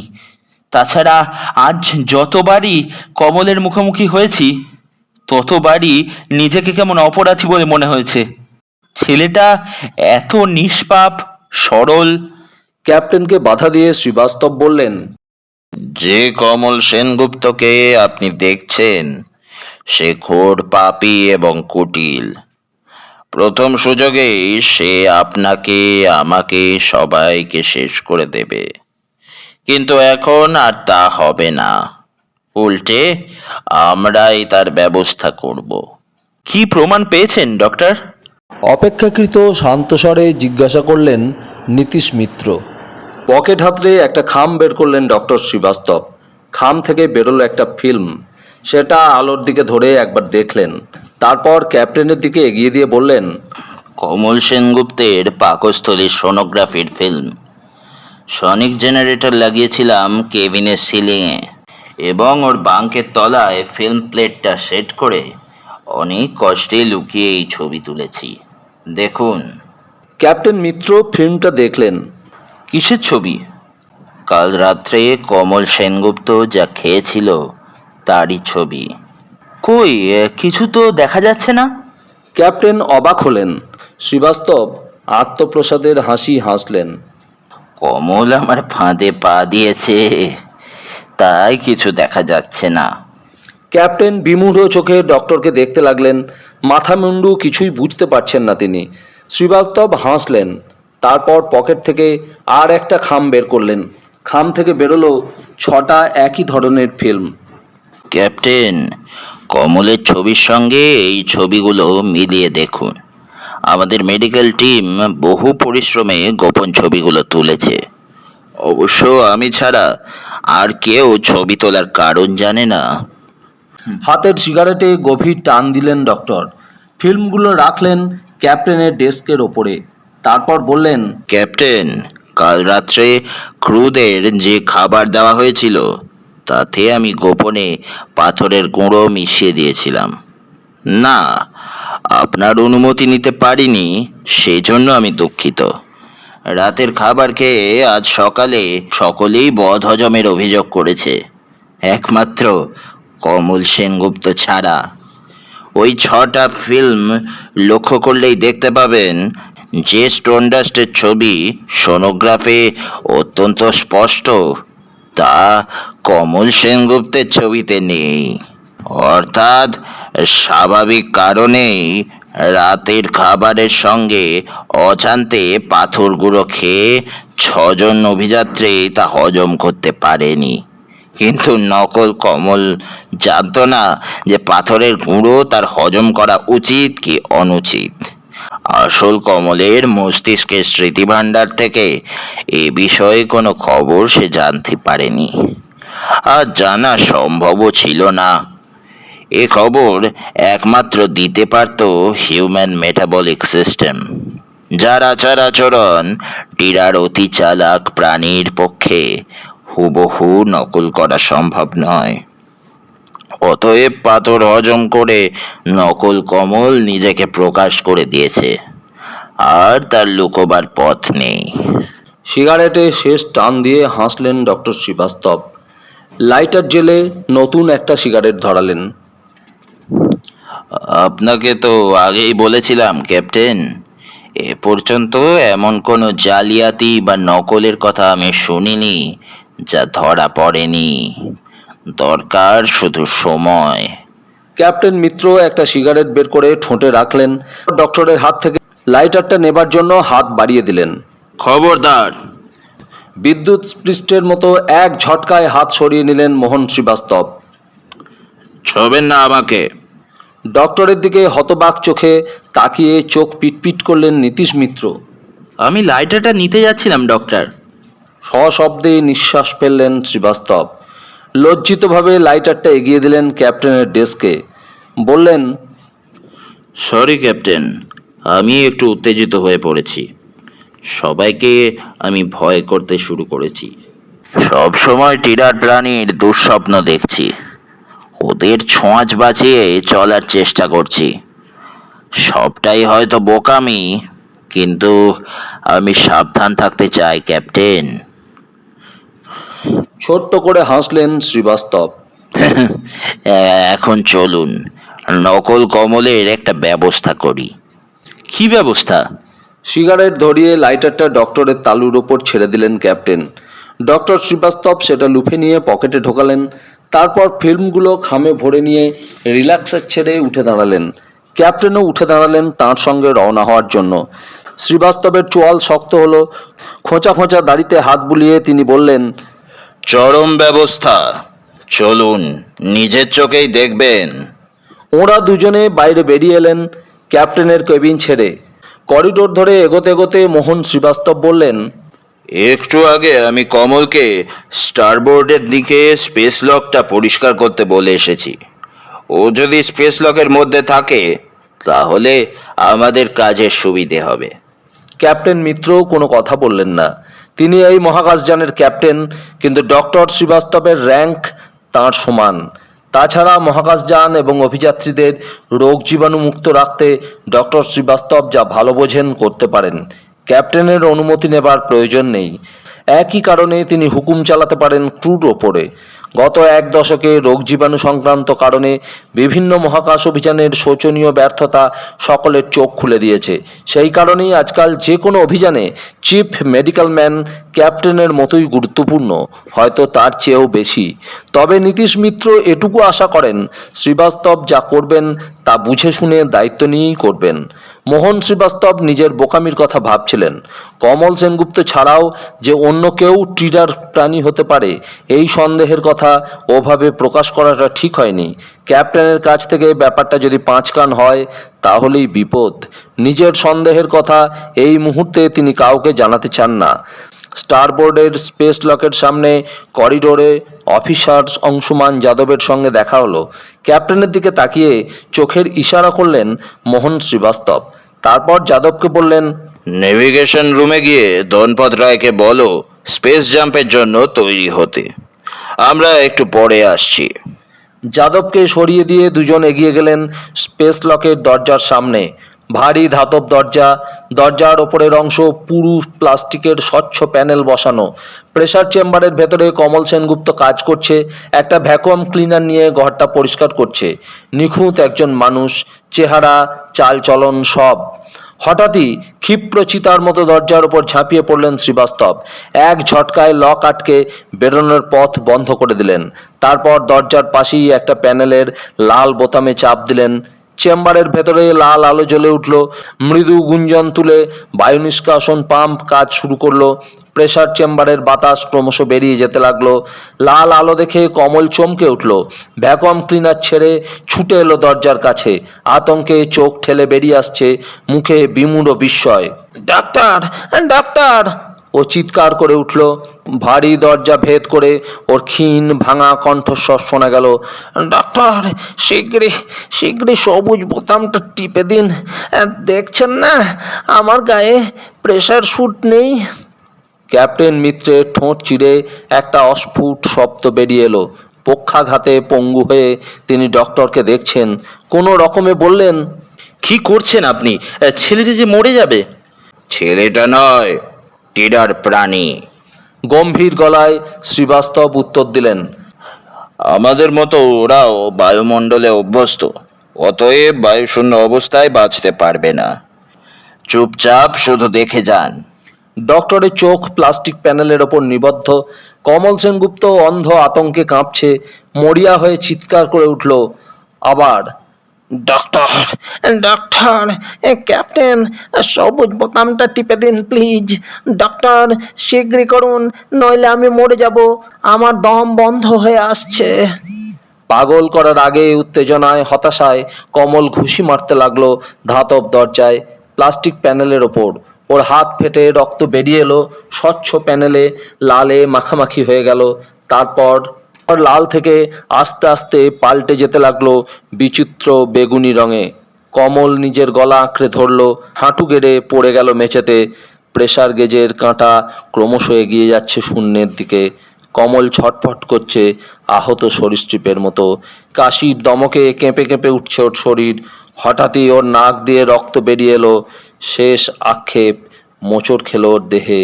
তারপরই সব স্থির, নিথর, নিষ্পন্দ। এবং কমল সেনগুপ্তের দেহে পরিবর্তন শুরু হলো। আকৃতি পাল্টে যেতে লাগলো ধীরে ধীরে। সমস্ত অঙ্গ প্রত্যঙ্গ অবয়ব গলে গলে মিশে যেতে লাগলো।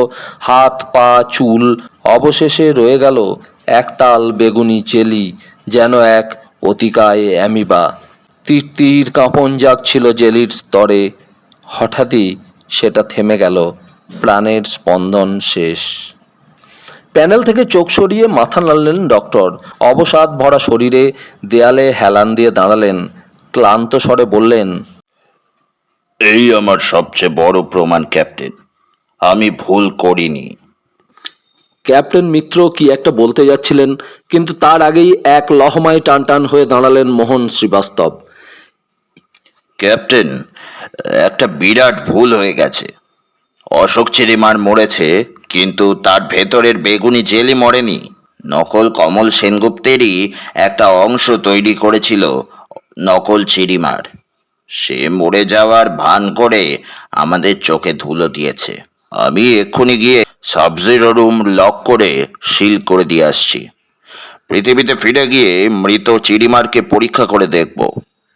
আর এই প্রেসার চেম্বারটা আপনি সিল করে দিন, কেউ যেন না খোলে এটা। দেখি ওদিকে আবার কোনো বিপদ হলো কিনা। শ্রীবাস্তব ক্ষিপ্র পায়ে করিডোর ধরে ছুটতে শুরু করলেন। ঘটনাচক্রে অথবা দুর্ঘটনায় কোনো অভিযাত্রী মারা গেলে তার মৃতদেহ অক্ষত রাখার জন্যই সাব জিরো রুমের ব্যবস্থা। কপাল ভালো বলতে হবে, এখনও সেখানে একমাত্র অশোক চিরিমারের মৃতদেহ রয়েছে। তার হাতে সোলারের অন্য কেউ আক্রান্ত হয়েছে কিনা কে জানে। আবার কাউকে খুন করে শয়তানটা তাকে নকল করেনি তো? না, এখানে আর পরীক্ষা চালাবার সময় নেই। সামনেই বিপজ্জনক স্পেস জাম্প। অতএব যা করার পৃথিবীতে ফিরেই করতে হবে। ছুটতে ছুটতে সাব জিরো রুমের সামনে এসে দাঁড়ালেন ডক্টর। দরজা বন্ধ, আশেপাশে কেউ নেই। রুমাল বের করে কপালের ঘাম মুছলেন, হাতল ঘুরিয়ে দরজা খুললেন। বরফ ঠান্ডা বাতাসের ঝাপটায় তার চোখ মুখ যেন জমে গেল। ঘরের মধ্যে সাদা ধোঁয়ার রেখা চোখে পড়ছে। ধাতব দেয়াল, ধাতুর বাঙ্ক, সব জায়গাতেই চাপ চাপ বরফের স্তর জমে আছে।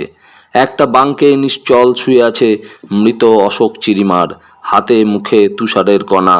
স্বস্তির নিঃশ্বাস ফেললেন মোহন শ্রীবাস্তব। দরজা বন্ধ করে লক করে দিলেন। কাউকে ডেকে সিল করার ব্যবস্থা করতে হবে এখনই। দরজা সিল করে কেবিনে ফিরে যেতে যেতে তার মনে হলো, সাব জিরো রুমের ওই হিমশীতল তাপমাত্রায় টিডার প্রাণী কি আর বেঁচে আছে? স্পন্দনের ইশারা কি এখনো অবশিষ্ট রয়েছে ওই বেগুনি জেলিতে? পৃথিবীতে ফিরে গিয়েই সমস্ত প্রশ্নের উত্তর তন্ন তন্ন করে খুঁজে বের করবেন তিনি। পর্দায় পৃথিবীকে বিশাল দেখাচ্ছে, সবুজ, উজ্জ্বল। প্রক্সিমা সেন্টিউরির দিকে যাত্রা করার সময় যেরকম দেখা গিয়েছিল। স্পেস জাম্পের পরীক্ষায় নির্বিঘ্নে উত্তীর্ণ হয়েছে সোলার। এখন তার গতি কমে আসছে। পৃথিবীর কক্ষপথে কয়েকবার পাক দেবার পর নির্দিষ্ট ব্যালিস্টিক পথ ধরে পৃথিবীর অভিমুখে এগিয়ে চলেছে সোলার। অভিযাত্রীরা যার যার নির্ধারিত জায়গায় তৈরি। মহাকাশযান অবতরণের সময় গুরুত্বপূর্ণ কাজগুলো প্রত্যেকটি কর্মীকে অত্যন্ত মনোযোগের সঙ্গে করতে হবে। সেখানে চুলচেরা ভুল হওয়ার কোনো উপায় নেই। সুতরাং প্রত্যেকেই তৈরি হয়ে অপেক্ষা করছে। ছায়া অন্ধকার করিডোর ধরে মহাকাশযানের পিছনের অংশে এগিয়ে চলেছেন মোহন শ্রীবাস্তব। সঙ্গে সোনোগ্রাফের ফিল্ম সমেত খাম দুটো।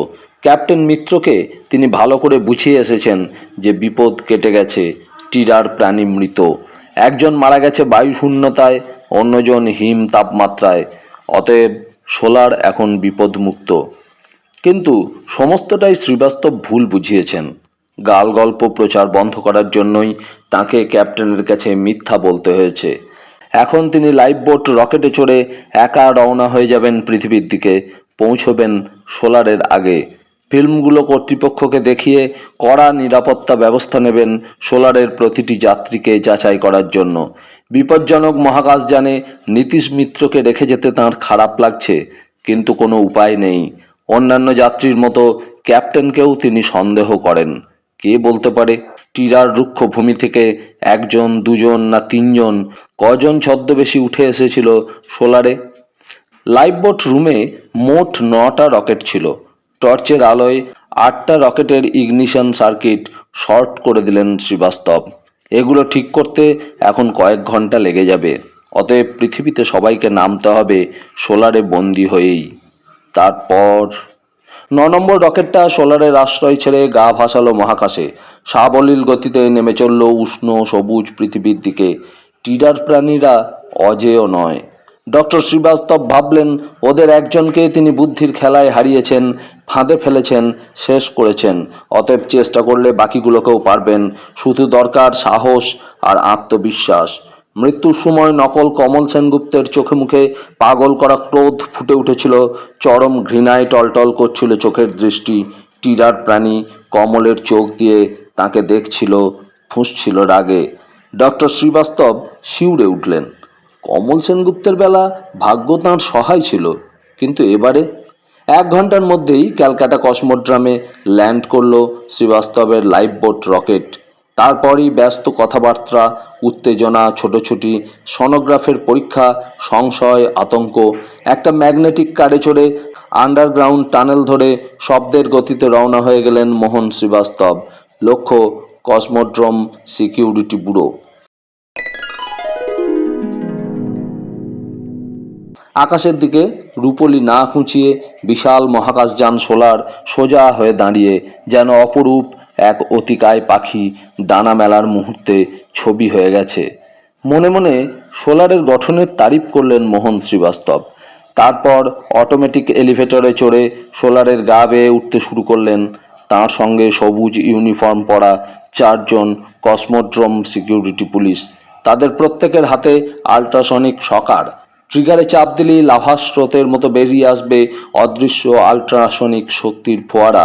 শব্দোত্তর তরঙ্গের জোয়ারে অবশ্য সংজ্ঞাহীন হয়ে পড়বে শত্রু। বেশিক্ষণ ব্যবহার করলে করুণ মৃত্যুও ঘটবে তার। ধাতব শব্দের আর্তনাদ তুলে ওপরে আরও ওপরে উঠতে লাগলো এলিভেটর। এক সময় এসে থামলো সোলারের প্রধান দরজার সামনে। সেখানে 2 জন সিকিউরিটি অফিসার দাঁড়িয়েছিলেন। ডক্টরকে দেখেই তাদের একজন বলল, সবাই নেমে গেছে ডক্টর। আপনার কথা মতোই সকলকে সিকিউরিটি পুলিশের তত্ত্বাবধানে সেন্ট্রাল ক্লিনিকে নিয়ে যাওয়া হয়েছে। Thank you officer. নির্বিঘ্নে কাজ শেষ হওয়ায় তৃপ্তি পেলেন মোহন শ্রীবাস্তব। সিকিউরিটি কমান্ডার তাঁর কথায় বিশ্বাস করেছেন। কমান্ডারই আদেশ দিয়েছেন সোলারের প্রতিটি যাত্রীকে সশস্ত্র সিকিউরিটি ফোর্স দিয়ে সেন্ট্রাল ক্লিনিকে নিয়ে যেতে। অবশ্যই ডক্টর শ্রীবাস্তবেরই পরামর্শে। ক্লিনিকে প্রত্যেককে খুঁটিনাটি পরীক্ষা করে জেরবার করে ছাড়বেন তিনি। একের পর এক নতুন নতুন ফাঁদ পাতবেন। সময় লাগবে, ধৈর্যও লাগবে। তবে টিরার একটি প্রাণীও রেহাই পাবে না। হঠাৎ কি মনে হতে মোহন শ্রীবাস্তব অফিসারকে লক্ষ্য করে প্রশ্ন করলেন, স্পেসশিপ থেকে নামার সময় প্রত্যেক যাত্রীর ফটো আর আঙুলের ছাপ মিলিয়ে দেখা হয়েছে তো? আর একটা বডি ছিল। হ্যাঁ ডক্টর, আমরা লিস্ট মিলিয়ে নিয়েছি, কোনো গরমিল হয়নি। অশোক চেরিমারের ডেড বডি আমরা সাবধানে নামিয়েছি, তারপর পাঠিয়ে দিয়েছি ক্লিনিকে। আপনার কথা মতো বডিটা আমরা চেক করেছিলাম, কিন্তু কোনো রকম ডিফেক্ট পাইনি তাতে। তখন স্টেরিলাইজড ব্যাগে ভরে নামিয়ে নিয়েছি। যাক, নিশ্চিন্ত। হাতে হাত ঘষলেন শ্রীবাস্তব। মাটি থেকে 60 ফুট উঁচুতে দাঁড়িয়ে আরও বেশি শীত করছে। এখানে হাওয়ার দাপট অনেক বেশি। নিচে শুয়ে থাকা কলকাতাকে লিলিপুট শহরের মতো দেখাচ্ছে। সেন্ট্রাল ক্লিনিকে ফিরে গিয়ে ল্যাবরেটরি টেস্ট শুরু করার জন্য তার মন ছটফট করতে লাগলো। কিন্তু না, এখনও সামান্য একটু কাজ বাকি রয়েছে। স্টারবোর্ড স্পেস লক থেকে সংগ্রহ করতে হবে বেগুনি জেলির পিণ্ডটা। এতক্ষণে ওটা হয়তো শুকিয়ে এসেছে। তাছাড়া কেবিন থেকে নিতে হবে কিছু নোটস, কয়েকটা রিপোর্ট। শুধু নোটস আর রিপোর্টের কথাই অফিসারকে বললেন তিনি। একজন সিকিউরিটি পুলিশের হাত থেকে একটা আল্ট্রাসনিক শকার চেয়ে নিয়ে অফিসার দুজনকে বললেন, আপনারা অ্যালার্ট থাকুন, আমি ভেতরে যাচ্ছি। দেখবেন আর কেউ যেন ভেতরে না ঢোকে, কেউ না। ওকে ডক্টর, একসঙ্গে বলে উঠলেন দুজন অফিসার। কমান্ডারের নির্দেশে ডক্টর শ্রীবাস্তবের কথা অক্ষরে অক্ষরে শুনতে হবে। এত কাণ্ড কারখানার কি কারণ তাঁরা কেউই জানেন না। সকার হাতে নিয়ে সোলারে ঢুকলেন শ্রীবাস্তব। তাঁর চোখে ঘুম নেই, ক্লান্তি নেই, স্বস্তি নেই, শান্তি নেই, যতক্ষণ না পৃথিবীকে বাঁচাতে পারছেন টিডার ভয়ানক শত্রুর হাত থেকে। পিছনে প্রধান দরজা বন্ধ হয়ে যেতেই করিডোর আবছা অন্ধকার হয়ে গেল। অতিকায় মহাকাশযানে নিজেকে ভীষণ একা মনে হলো ডক্টর শ্রীবাস্তবের। ইঞ্জিনের সেই চেনা গুঞ্জন নেই, নেই অভিযাত্রীদের কর্মব্যস্ততা, সব শান্ত, চুপচাপ, শূন্য। করিডোরে বাঁক নিয়ে নিজের কেবিনের দিকে চললেন তিনি। তার পায়ের শব্দ প্রতিধ্বনিত হচ্ছে ধাতব দেয়াল থেকে দেয়ালে। হঠাৎই তিনি থমকে দাঁড়ালেন। বিভিন্ন প্রতিধ্বনি থেকে যেন শব্দের ধাঁধা তৈরি হচ্ছে। আর একটা শব্দ কানে এলো না? তাঁর পায়ের শব্দ নয়, অন্যরকম। ডক্টর পাথরের মতো দাঁড়িয়ে, উৎকর্ণ, প্রতিটি স্নায়ু টান টান। সকার যে কোনো রকম পরিস্থিতির জন্য তৈরি। ওই আবার অন্ধকার ভেদ করে দেখতে চেষ্টা করলেন ডক্টর। সব আলো কি বিকল হয়ে গেছে? কবরখানার নিস্তব্ধতা ছেয়ে গেছে চারিদিকে। কপালে জন্ম নিচ্ছে নোনা ঘামের বিন্দু। এবারে স্পষ্ট শোনা গেল শব্দটা, পায়ের শব্দ, ভেসে এলো করিডোরের অন্য প্রান্ত থেকে। সোলারে মোহন শ্রীবাস্তব একা নন, আরও কেউ রয়েছে লুকিয়ে, গোপনে। কি ভীষণ বোকামি করেছেন তিনি। মহাকাশযানে একা ঢুকে পড়া তাঁর উচিত হয়নি। তিনি ছাড়া আরও একজন রয়েছে ভেতরে, তাঁর শত্রু। কিন্তু কে? সবাই তো নেমে গেছে সিকিউরিটি পুলিশের তত্ত্বাবধানে। তাহলে আল্ট্রাসনিক শকার চারপাশে ঘুরিয়ে সতর্ক চোখে সব জরিপ করলেন শ্রীবাস্তব। তাঁর মন তখন ব্যস্তভাবে একই প্রশ্নের উত্তর খুঁজছে। সোলারে এমন কেউ রয়েছে যে কমল সেনগুপ্তের পুরো ঘটনাটা জানে। সে জানে ভিন গ্রহের প্রাণী ছদ্মবেশে ঢুকে পড়েছে সোলারে, জানে কেন মহাকাশযানের সব যাত্রীকে পাহারা দিয়ে ক্লিনিকে নিয়ে যাওয়া হচ্ছে। সেই জন্যই সে ভয়ে নামেনি জাহাজ থেকে, ধরা পড়ার ভয়ে। সে জানে ডক্টর শ্রীবাস্তবের সন্দেহের কথা। এত সব জানে শুধু দুজন, একজন ডক্টর মোহন শ্রীবাস্তব নিজে, আর দ্বিতীয়জন ক্যাপ্টেন মিত্র, চিৎকার করে উঠলেন শ্রীবাস্তব। চালাকি করে কোনো লাভ নেই, পালাবার কোনো পথ নেই তোমার। সব ঘটনা আমি করে দিয়েছি। একজন মিত্র আগেই নেমে গেছে সোলার থেকে। মহাকাশযানের চারিদিকে পাহারা, মাছি গলে যাওয়ার জো নেই। তুমি ফাঁদে পড়ে গেছো নকল নীতিশ মিত্র। বারবার প্রতিধ্বনিত হয়ে বিদ্রুপের কলরোল তুলে একসময় মিলিয়ে গেল কথার শনন। সব চুপচাপ। শত্রুর তরফ থেকে কোনো জবাব নেই। মোহন শ্রীবাস্তবের শরীর কাঁপছে, হৃৎপিণ্ড ছুটে চলেছে পাগলা ঘোড়ার মতো উন্মাদ বেগে। একটা ভয় হঠাৎই তাকে জড়িয়ে ধরতে চাইল। ঘুরে দাঁড়িয়ে করিডোর ধরে ছুটতে শুরু করলেন, ফিরে চললেন প্রধান দরজার দিকে। দরজার কাছে পৌঁছেই শরীর হিম হয়ে গেল। দরজা ভেতর থেকে লক করা এবং লকের চাবি উধাও। চেঁচিয়ে বা শব্দ করে কোনো লাভ নেই। বাইরে থেকে কেউ দরজা খুলতে পারবে না। যদি দরজা কাটতে হয় তাহলে তো ঘন্টা দুয়েকের ব্যাপার। ততক্ষণে শ্রীবাস্তবের গলা বুঁজে আসতে চাইল ক্ষোভে, হতাশায়। অসহায় কান্না দলা পাকাতে লাগলো বুকের ভেতরে। কি মারাত্মক ভুল করেছেন তিনি। একেবারে ভুলে গেছেন টিডার একজন দুজন মানুষকে নকল করতে পারে। একজন যেমন নকল করেছিল অশোক চিরিমার ও কমল সেনগুপ্তকে। বাকি অভিযাত্রীদের সঙ্গে ক্যাপ্টেন মহাকাশযান থেকে নেমে গেছে, তবে তারই একটা অংশ থেকে গেছে সোলারের ভেতরে। এখনো যার চেহারা নীতিশ মিত্রের মতো, সে অপেক্ষা করছে। কিন্তু কিসের জন্য? যতক্ষণ পর্যন্ত টিরার প্রাণী মহাকাশযানে বন্দি, ততক্ষণ পর্যন্ত সে অসহায়। এখন সে হয়তো মাথা খুঁড়ে মরছে কি করে সবাইকে ফাঁকি দিয়ে বাইরে বেরোনো যায়। নৃশংস, নিষ্ঠুর, ভিনগ্রহীর, মনে কোনো দয়া নেই, মায়া নেই। ডক্টরকে বাগে পেলেই সে শেষ করে দেবে, সুতরাং শ্রীবাস্তবই আগে খুঁজে বের করবেন তাকে। সন্তর্পণে পা ফেলে ছায়া ছায়া করিডোর ধরে আবার এগিয়ে চললেন মোহন শ্রীবাস্তব। শব্দটা আবার শুনতে পেলেন তিনি। ওপরের ডেক থেকে আসছে। পায়ের শব্দ এগিয়ে চলেছে সমানে, দ্রুত গতিতে, বেড়ালের মতো ক্ষিপ্রতায়। করিডোর ধরে নিঃশব্দে ছুটলেন ডক্টর। যেদিকে চলছে ওপরতলার পায়ের শব্দ, সেদিকে। খাড়া ধাতব সিঁড়ির কাছে পৌঁছে মোহন শ্রীবাস্তব হাঁপাতে লাগলেন। ওপরে একটা কেবিনের দরজা খুলল, বন্ধ হলো। ক্যাপ্টেনের কেবিনে ঢুকেছে নকল নীতিশ মিত্র। ওপরের করিডোর ছাড়া ওই কেবিন থেকে বেরোনোর দ্বিতীয় কোনো পথ নেই। শত্রুকে ফাঁদে পাওয়া গেছে। সুতরাং ধীরে ধীরে চুপি সারে সিঁড়ি বেয়ে ওপরে উঠলেন শ্রীবাস্তব। উঁকি মেরে দেখলেন ক্যাপ্টেনের কেবিনের দরজা ফাঁক দিয়ে আলো দেখা যাচ্ছে। ছোট্ট ফোঁকর দিয়ে লম্বা শরীরটাকে তৎপরভাবে ওপরের করিডোরে তুলে ফেললেন ডক্টর। তারপর সকার উঁচিয়ে দেয়ালে পিঠ দিয়ে তৈরি হলেন। বেরিয়ে এসো নীতিশ। গর্জন করে উঠলেন তিনি। তোমার বাঁচার আর কোনো পথ নেই। স্পেসশিপটা ওরা তুলোধনা করে খুঁজবে। দরকার হলে সোলারকে ওরা জ্বালিয়ে দেবে, তোমাকে সমেত। এখনো বেরিয়ে এসো বলছি। কোনো শব্দ নেই, কোনো উত্তর নেই। দরজার পাল্লায় এক জোরালো লাথি বসিয়ে দিলেন শ্রীবাস্তব। পাল্লা খুলে গেল ভেতরে। কেবিন ফাঁকা, সেখানে কেউ নেই। বিমূঢ় ভাবটা কেটে ওঠার আগেই একটা জোরালো আঘাত আছড়ে পড়ল শ্রীবাস্তবের হাতে। প্রতিটি স্নায়ু যেন চিৎকার করে উঠল যন্ত্রণায়। সকার ছিটকে পড়ল যন্ত্রণাবিদ্ধ অসার হাত থেকে। ধাতুর সঙ্গে ধাতুর সংঘর্ষ হলো। ঠান! একটা ভারী শরীর ঝাঁপিয়ে পড়ল ডক্টরের ওপরে, কিন্তু আহত হলেও সহজাত ক্ষিপ্রতায় পলকে সরে গেলেন ডক্টর। দেখলেন নীতিশ মিত্রের দেহটা আবার সোজা হয়ে দাঁড়াচ্ছে, আবার আক্রমণের জন্য তৈরি হচ্ছে। সাবধান! চিৎকার করে উঠলেন শ্রীবাস্তব। লাফিয়ে পড়লেন ছিটকে পড়া সকার লক্ষ্য করে। তোমার রেহাই নেই নকল ক্যাপ্টেন। পাহারাদারদের চোখকে তুমি ফাঁকি দিতে পারবে না।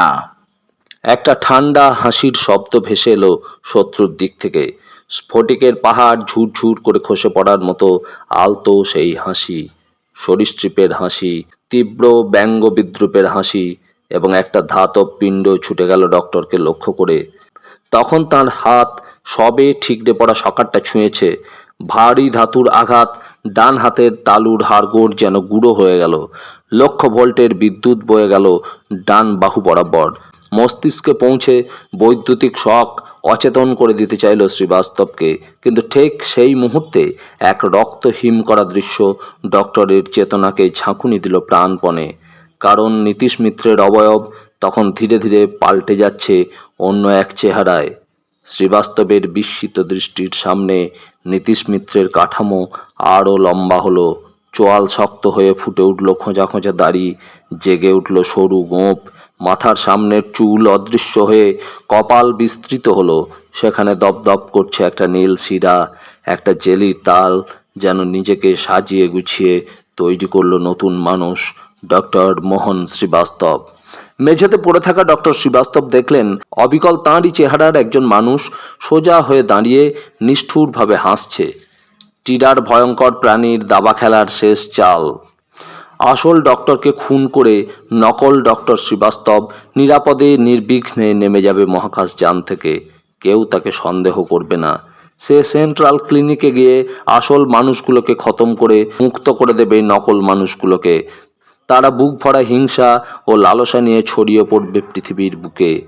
তারপর নকল মানুষটা তখন দু হাতে তুলে নিয়েছে অস্বাভাবিক ভারী ইস্পাতের একটা কন্ট্রোল বক্স। কয়েক মুহূর্ত, তারপরই সব শেষ হয়ে যাবে। প্রাণপণ শক্তিতে শরীরটাকে দুপাক গড়িয়ে সকারের কাছে এগিয়ে গেলেন মোহন শ্রীবাস্তব। সুস্থ বাঁ হাতে কোনো রকমে তুলে নিলেন আল্ট্রাসনিক সকার। ভারী কন্ট্রোল বক্সটা ছুটে আসছে তাঁর দেহ লক্ষ্য করে। ঝাঁকুনি দিয়ে একপাশে সরে গিয়ে যন্ত্রণায় চোখ বুজে সকারের ট্রিগার টিপলেন doctor. High energy ultrasonic wave ফোয়ারার মতো ছড়িয়ে পড়ল শত্রুকে লক্ষ্য করে। ঝনঝন শব্দে কন্ট্রোল বক্স দেয়ালে আছড়ে পড়ল। একটা মরণ আর্তনাদ বেরিয়ে এলো শত্রুর ঠোঁট চিরে। কেঁপে কেঁপে প্রতিধ্বনি তুলে সেটা মিলিয়ে গেল সোলারের গহ্বরের কন্দরে। নকল শ্রীবাস্তবের দেহটা আবার নমনীয় হয়ে গেল। মেঝেতে আছড়ে পড়ল সশব্দে। ক্রমশ অবয়বহীন হয়ে জমাট বাঁধতে লাগলো বেগুনি জেলির তাল। তখনও কাঁপছে তীর তীর করে কমল সেনগুপ্তের মতো। সকারটা ফেলে দিয়ে কোনো রকমে উঠে দাঁড়ালেন মোহন শ্রীবাস্তব। হাত মুখ ঘাম ও রক্তে মাখামাখি, শরীর ক্লান্ত দুর্বল, কিন্তু আত্মবিশ্বাস এখন যেন শতগুণ বেড়ে গেছে। সামান্য খোঁজ করতেই দরজার লকের চাবিটা দেখতে পেলেন তিনি। জেলির পিণ্ড থেকে কয়েক হাত দূরে পড়ে আছে। ঝুঁকে পড়ে সেটা তুলে নিলেন। ধাতব চাবিতে এখনো এক অদ্ভুত উত্তাপ। করিডোর ধরে রওনা হওয়ার আগে আল্ট্রাসনিক সকার থেকে জেলি লক্ষ্য করে আর একবার ফায়ার করলেন শ্রীবাস্তব। জেলির কাঁপন স্থির হয়ে গেল। সব শেষ। চোয়াল শক্ত করে সোলারের প্রধান দরজা লক্ষ্য করে রওনা হলেন ডক্টর মোহন শ্রীবাস্তব। মনে মনে উচ্চারণ করলেন, সেন্ট্রাল ক্লিনিকে টিরার প্রাণী যদি কেউ থেকে থাকো তাহলে মরবার জন্য তৈরি হও। ডক্টর মোহন শ্রীবাস্তব তোমাদের খতম করতে আসছে।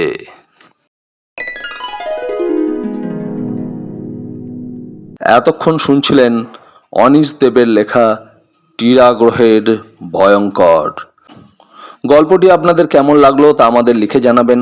গল্পটি যদি ভালো লাগে, আরও এই ধরনের গল্প শুনতে চান, তাহলে তাও আমাদের লিখে জানাবেন। সুস্থ থাকবেন, ভালো থাকবেন, আনন্দে থাকবেন আর শুনতে থাকবেন গল্প বাবুর আসর। নমস্কার।